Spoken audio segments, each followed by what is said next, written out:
deep. You're Ken Kell. You're the hockey guy. I go, I don't know anything about this guy.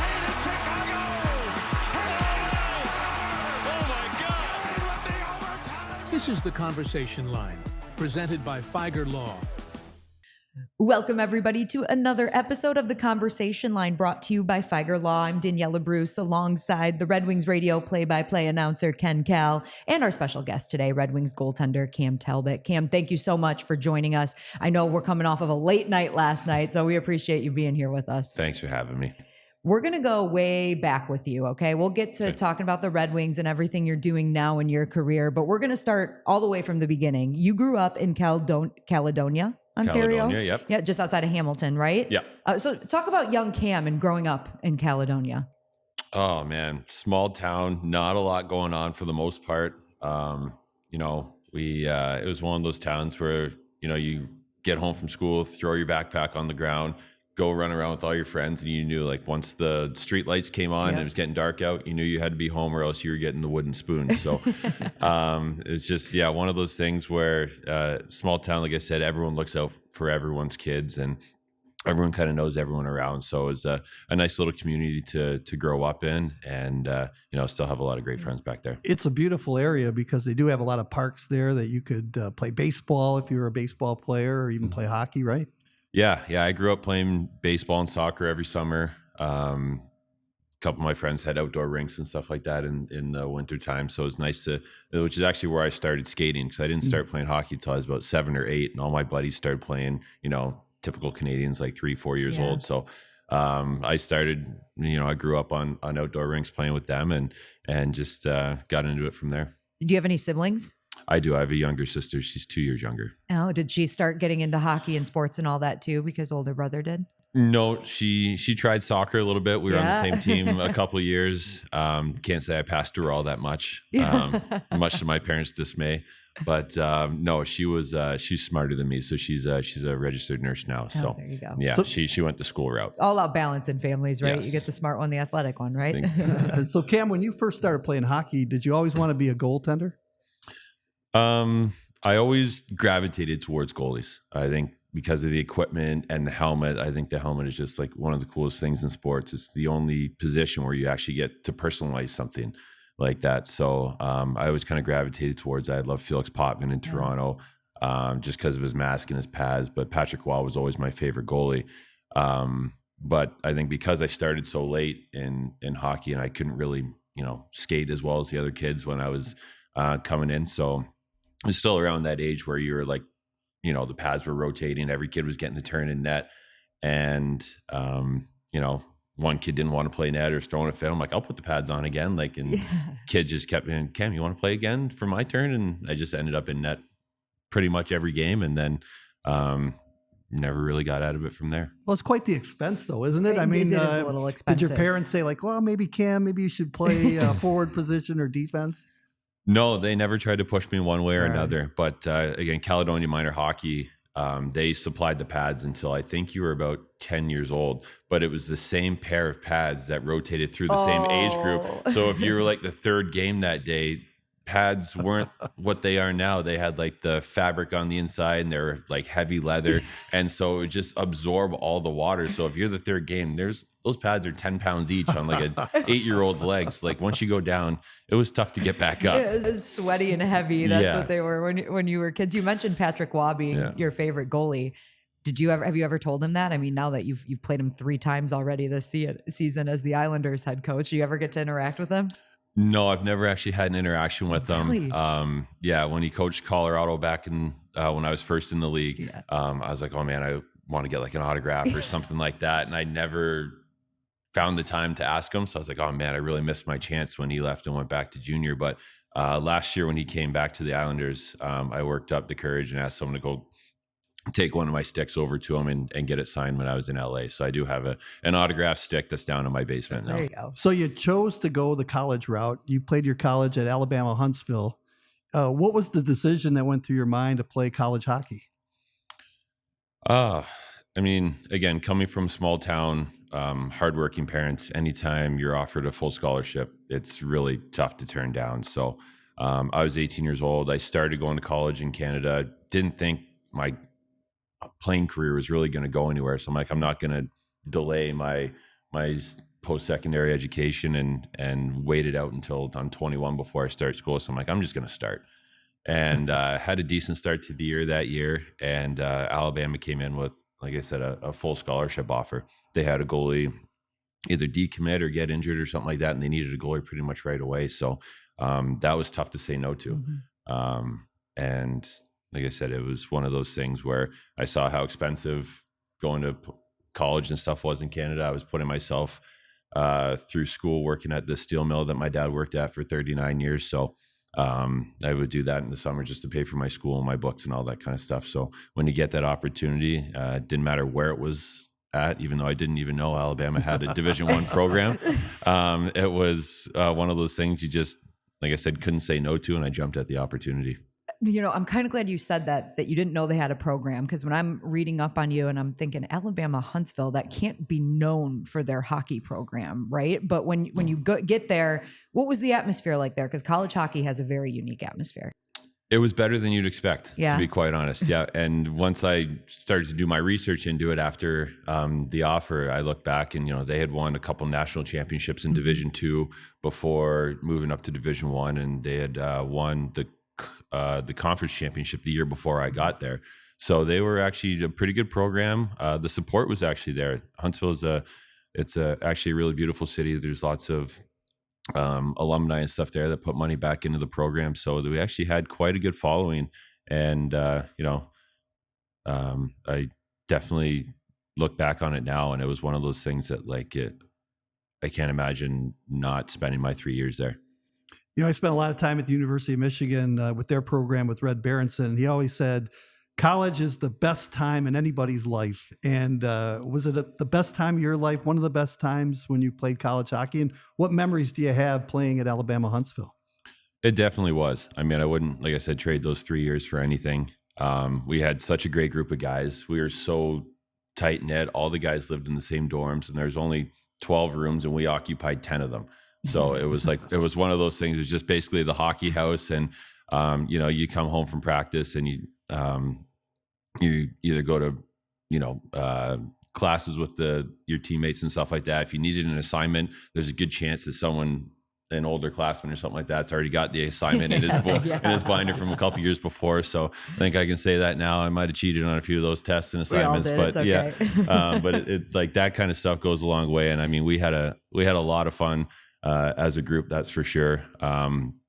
Hockey side of it, we were okay. We tried hard, but it was the off ice aspect and the camaraderie and stuff like that really went a long way. So you said as you enter your college phase, right, you weren't really expecting to make an NHL career for yourself, and you were signed by the Rangers in 2010. When was the moment that you realized, oh, this actually could happen? Like I might be able to make a career out of playing professional hockey? It was probably only about 2 months left in my college career. Wow. I mean, my first 2 years there, I only won 3 games total.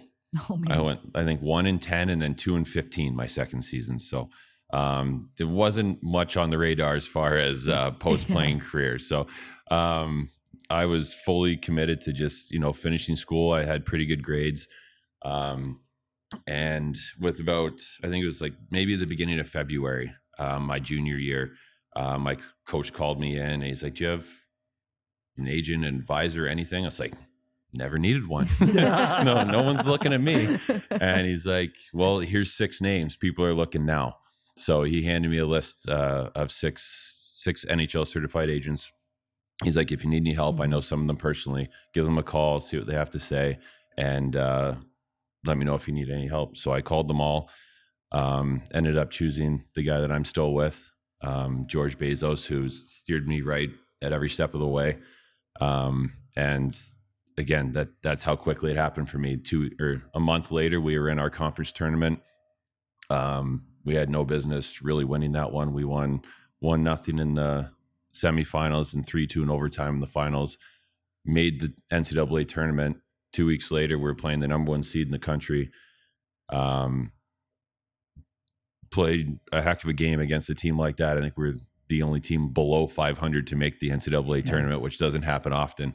And we gave them a run for their money. We ended up losing that game 2-1. And within I'd say 3 hours of that game ending, I had 2 firm NHL offers and then a third one on the way, but I ended up choosing the Rangers. Now, it took you a while to play your first professional game. Do you remember your first game? Obviously, you probably do. And what was it like for you to play in the National Hockey League? Yeah, again, that was another long road. I still had to, as an undrafted free agent, you have to beat out pretty much everyone else in the organization to even get an opportunity. And then when you do, you have to make sure you make good on it. So I waited 3+ years in the minors to finally get that call. Worked extremely hard to get there, and I knew that once I got there, I didn't want to let it go. So got the call saying that I was going to be playing my first game in Philadelphia, which is not an easy place to play your first game, especially if you're New York Rangers. So the atmosphere there was absolutely electric. Didn't go my way, but I thought I played pretty well. We lost that game 2-1. But I thought, hey, maybe I can play at this level. And Henrik Lundqvist was actually dealing with a bit of a nagging injury, so they ended up playing me again a few days later at Joe Louis. Oh. And my first career win came in overtime at Joe Louis Arena here. Holy cow. I'll never forget that. That's the Red Wings. That's amazing. So it's almost a full circle moment for me when I signed here. Well, when you mentioned Henrik Lundqvist, right? So you're signing with the Rangers knowing that they have a guy like that as their number one. For you, what was it like just to play with him, to kind of learn from him and spend some time with one of the legends of that position? It's one of the reasons why I signed with New York. To be able to go to training camp and see what it takes to be, a Vezina Trophy winner, one of the best goalies in the world, year in and year out. And not only that, their goalie coach, Benoit Allaire, who's been there for 20+ years. I knew that if I was going to have an opportunity to make the NHL, I needed someone that was going to help me develop also. So every time I went to training camp, I watched, I learned, I just tried to take everything in that I possibly could from those two guys, and just see what goes into being one of the best. And it goes without saying, I mean, he was the first ballot Hall of Famer. Every single time he stepped out on the ice, he hated being scored on just as much in practice as he did in the game. And that fire, that mentality, always carried over for him, and took him to the Hall of Fame, obviously, and took me to another level in my game as well. Now, earlier you told Daniella and myself about how you could personalize your goalie mask. Yeah. Take us through the genesis of all that. How did you come up with what you have, and was it something that you thought of? This year or throughout my career? Throughout your career. Yeah. And when I was in New York, Dave Gunnarsson, who still paints my masks now, he always wanted to do, I'm not a very creative guy. Mm-hmm. So that part, like, I liked seeing the artwork, but I was never really good at coming up with it. So I was like, Dave, I don't really have a good idea. Is there anything you've ever wanted to do that no one's really let you do yet? And he's like, well, for New York, I've always wanted to do a Ghostbusters mask. I love Ghostbusters. And so when I think it was my second year in Hartford in the AHL, we did a Ghostbusters mask, and like the popularity of that mask just took off. Mm-hmm. So we just kind of kept that going and did different variations of it and altered it every single way we possibly could throughout my time in New York. And then I get traded to Edmonton, and people are tweeting at me, messaging me like, you got to bring the Ghostbusters masks to Edmonton. So then we just did a little tweak and made Slimer orange instead of green. And we just kind of, I think we took it all the way to Minnesota before I think we ran out of ideas and finally switched it up. But that was kind of my persona for a while there with the mask was the Ghostbusters. But this year with the such a classic, iconic, 2-color jersey and everything like that, I wanted to go a little simpler. Not as much detail. You can tell that there's like no special effects in the mask or anything like that. It's just, you can tell he just did a freehand with a brush. Yeah. You can see the brush strokes on it. And I thought it turned out really classic and really clean. So you mentioned earlier just that you really earned your way to the NHL, right? You had to do your time in the AHL. You remember your first win, and you get to Edmonton and spend a few years there. And one of those seasons you played in, I saw conflicting reports, either 72 or 73 games. Do you remember exactly which one? 73. 73 games. That's right. See, we got to give you that. That's a lot of action. Yeah, now. that's a lot of hockey games. And you don't really see that anymore. Even the Andrei Vasilevskis of the world are in, that 65 range. What was that like for your body, and how hard is that to do? I don't think people realize how many games that actually is, especially as a goalie. If I'm being completely honest, it was fun, but not easy. Yeah. I mean, when you're rolling like that, I was having a pretty good year. The team was having a really good year, and you want to be in there. You're a competitor. You don't want to take a step back. You win one night, you want to be in there the next night and the next night. And whether that's good for your body or not is still yet to be determined. I'm sure it probably wasn't, but when you're on a roll like that, you just want the net. And every single day, Todd McClellan would come in and be like, "Talbot, you good to go tomorrow?" Absolutely. That was always the answer. I was never going to say no. So anytime he was going to give me the net, I was going to take it. And like I said, we had a really good year that year. I think I played 13 more games in the playoffs. So 86 games total that year for goalie. That was definitely a tiring year, and I needed a bit of break in the offseason for sure. Think about this, though. The all-time record for consecutive games, Glenn Hall, 503 consecutive games. He played almost 8 seasons without taking a night off. Yeah. That is inconceivable, isn't it? Oh, yeah. Like that. You look at all the stats, Gretzky's records, Broder's records. That's one that will absolutely never be broken. Yeah, that's incredible. And it's almost with the way, especially here in Detroit for you now, it's been the tandem of you and Alex Lyon. And I'm sure it was pitched to you that way, right? That it would be kind of like the tandem style where they're making sure that you guys are fresh at all times. Is it beneficial to you now knowing how tough it was to go for 70 games? Absolutely.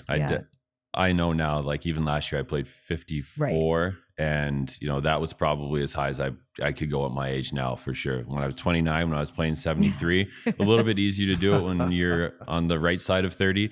When you're getting closer to the 40 range, I think this works a little bit better for me. And I don't know how Al feels, but obviously we both been playing pretty well this year. So I think the tandem work is going pretty well for us. So I definitely feel good right now. Cam, just going back to the mask, one more thing.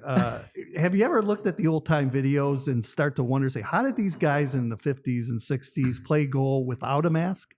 I say that to myself every time I watch those old videos. I'm like, there's no chance you'd find me having the pads on if I did not have a mask. Well, obviously the shots were a little different back then. They weren't raised as much, but I still think those guys are absolute warriors. I don't know how they ever did that. That's scars, crazy to me. Yeah, the scars on your face. That's different time. Well, these guys can shoot the puck now, but can you imagine being Glenn Hall back in the day or Tony Esposito, and you have to go against Bobby Hull with the big hook on the stick and him shooting at 100 and some miles an hour, even in practice? Yeah, no chance. Like I said, there's just no way. That equipment did not cover enough. And even now, like you've seen our equipment, how beefy it is, and it still finds ways to hurt. So there's absolutely no chance I'd be doing what I'm doing now if the equipment still looked like that. That's for sure. So you're coming up on a career milestone. You sit at 498 NHL games. And as we just talked about, the guy who was a junior in college and didn't think he was going to make a career in it, let alone a long NHL career out of hockey. Is it weird knowing? Is it strange knowing that you're just 2 away from that 500 mark? It is. Yeah, it's still surreal, like hearing people say it. Yeah. And yeah, it's one of those things that I think the route that I took to get here, every day I don't take for granted, because every day in the NHL is a good day. And I think that's how I approach every day. That's probably what's got me so far as I am right now. And so the only 2 things you can control is your work ethic and your attitude.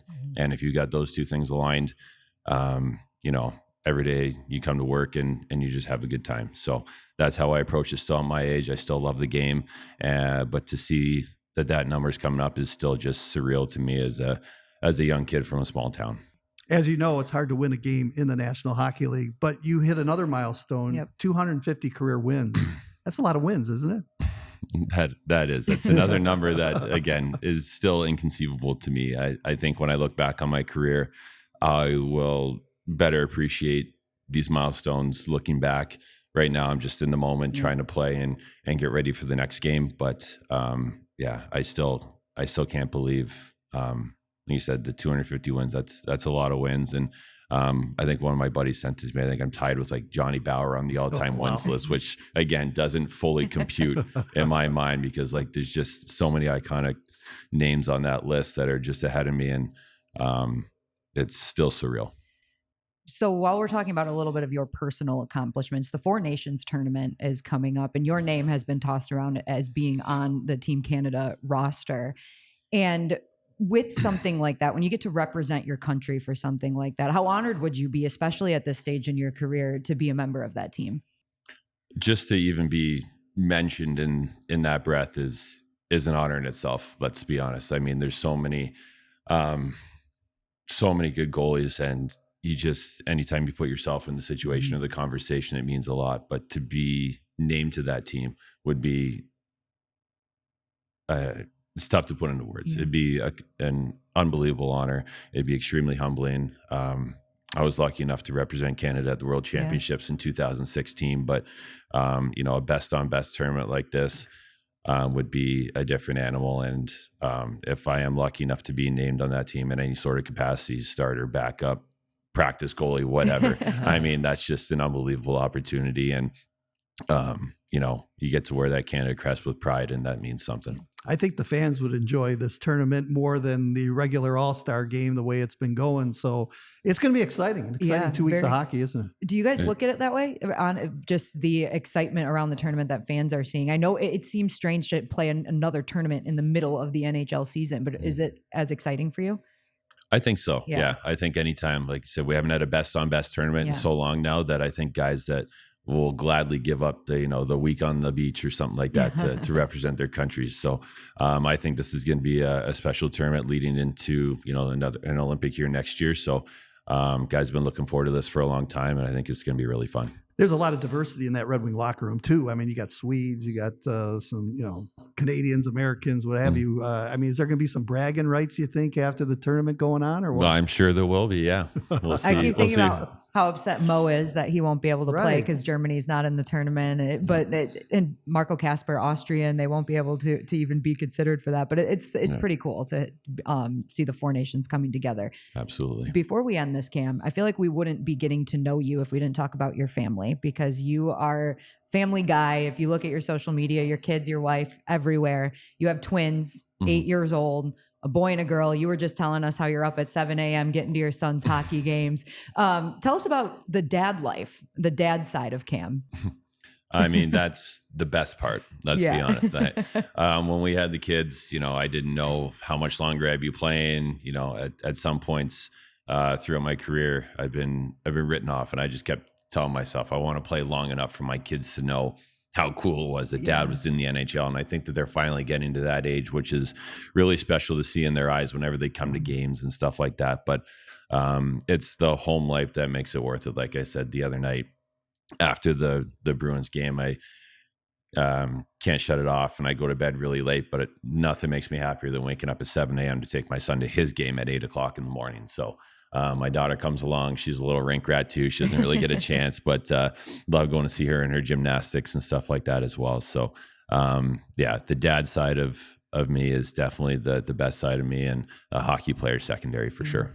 I have to ask you about the team right now, because we just reached the quarter pole, 21 games, and your overall impressions of where this team is at right now, and where do you feel this team needs to go to pick up the pace a little bit? Honestly, I feel like just consistency. You can see it in spurts in our game, and when we're doing things right, you can see we can take over a game without a doubt. I'd like to just see from myself throughout the lineup. I mean, consistency will get us to where we want to go. We just need to start stringing some wins together and gaining some confidence. I think once you put a few together, the confidence will come. We'll start putting the puck in the net a little bit more.